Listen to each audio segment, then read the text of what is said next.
So now that we've talked about general tool support and also some special tools to manage requirements, would also like to spend a few minutes talking about a topic that is often neglected. That's introducing and evaluating new tools. So before you introduce new tools, you should consider and think about some aspects. Like, do those new tools that you want to introduce support existing processes?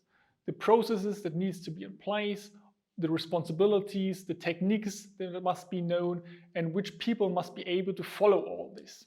There's this famous saying that says automating chaos just gives you faster chaos. That's maybe something you should keep in mind when you think about introducing new tools, because if you have chaos, a tool that doesn't really address the core issues just gives you more chaos.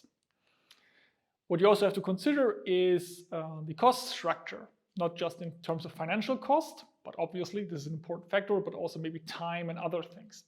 So licensing costs is a huge factor, especially for those special purpose tools, but also training costs, which is has a financial component, and a human resource or time component, because the people has to go and train. So you pay for them to train, but then you don't have them working while they get trained, at least not working on the project. Then there might be customization costs, support costs, also costs for future efforts that need to be accounted for.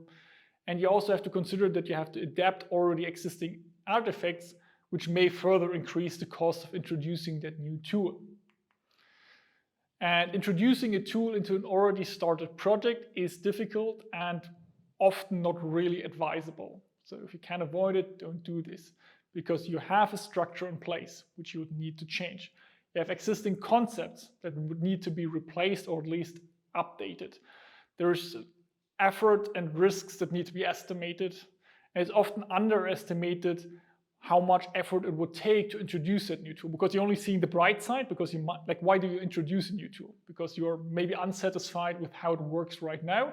So you often have like a very cozy view on the new tool because it will make everything better, and you underestimate how much time and effort it will take you to make it better.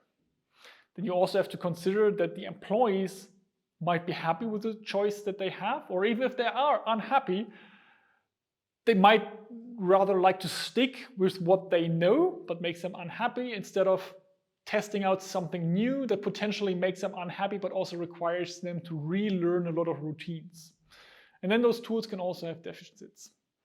So what can you do to minimize this risk a little bit? So instead of introducing something while a project is already happening, you could opt for doing something like a pilot project. So a project that is not that big, not that complex, something that is hasn't started yet. So something where you also have a little bit of like slack and have the ability to test new things and learn new things, and then evaluate whether this is what you're actually looking for.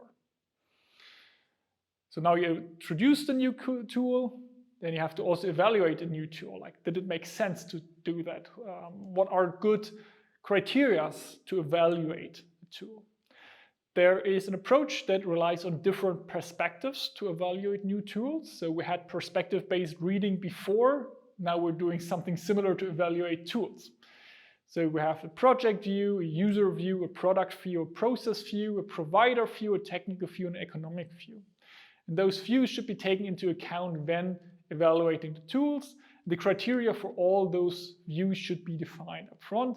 We're now going for each of those views in the next slides. First, the visualization of all of those tools, of those views, with some notes already existing here. The project view is concerned with the extent to which a tool can support a project. So the project preparation, the project planning, and the project execution.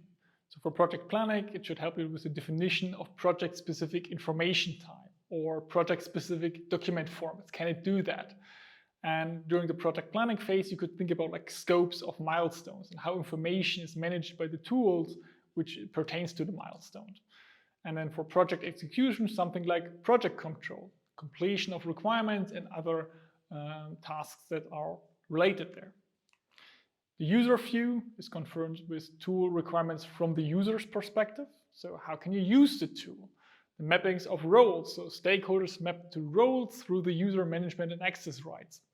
Some stakeholders might need to see those information and are not concerned with those, and you would like to have a mapping there. And what can also be helpful from the user's perspective is the support of group work, especially in larger projects. You will have multiple users working together, and they should be able to work collaboratively. So Google Docs coming to mind here. Next, the product view, which is concerned with the functionalities posed by a tool. For example, for different documentation types, does it support it? Some considerations that you should make is the supported document types. Which do you need? Which are available? Then the views on requirements, the reports that can be generated, and very important, once again, traceability. Next is the process view, which is essentially asking a question, how does a tool support the application of a specific technique? How is the ability to document activities? Is there some method guidance, which could be like very strict or restrictive guidelines where you have a wizard? Or it could have like lenient guidance, just like suggestions and hints on how to do something and what might be missing, that you should fill out this particular form, or that this field is missing, or it really like has a very strict way of guiding you through a process. The provider view is interesting if you think about the market position and services offered by the tool manufacturer. The brand awareness and reputation are often important criteria when you choose a tool. And also when you want to use a tool with a customer, if they only have heard bad things about a certain tool, or if they even had like bad experience with that, good luck trying to convince your customer using that tool. High costs and required long-term support require strong commitment, so have to be really sure about what you're buying yourself into. And then there's also like things to consider, like a login effect. Next is the technical view, which considers the technical context of the tool that you want to introduce or use. Its ability to integrate the tool with existing tools. We talked about interfaces, or if you use requirements tool and development tools, they are like the same, and you don't need those interfaces, but usually between various tools, you need to evaluate APIs and check, are there interfaces, or is it easy to create interfaces between them? Then also the performance of the tool, evaluate how long it takes to import existing data or to export data. What's the point of having a great way of generating reports if it takes, I don't know, 48 hours to generate a report and print it? Also the scalability with respect to the number of users, or what size of a project can you realize inside this software, or does it have limitations either from the performance or like just from what it can do? And then also the hardware and software requirements. Can you run it on a smartphone? Probably not the right choice for a requirements engineering project, but you get the idea between smartphone, tablet, and a full-blown workstation or a supercomputer. And does it work on your preferred operation system? Linux, Windows, Mac, or something else? And finally, the economic view. Consider the cost. We talked about licensing, support, training cost, maintenance.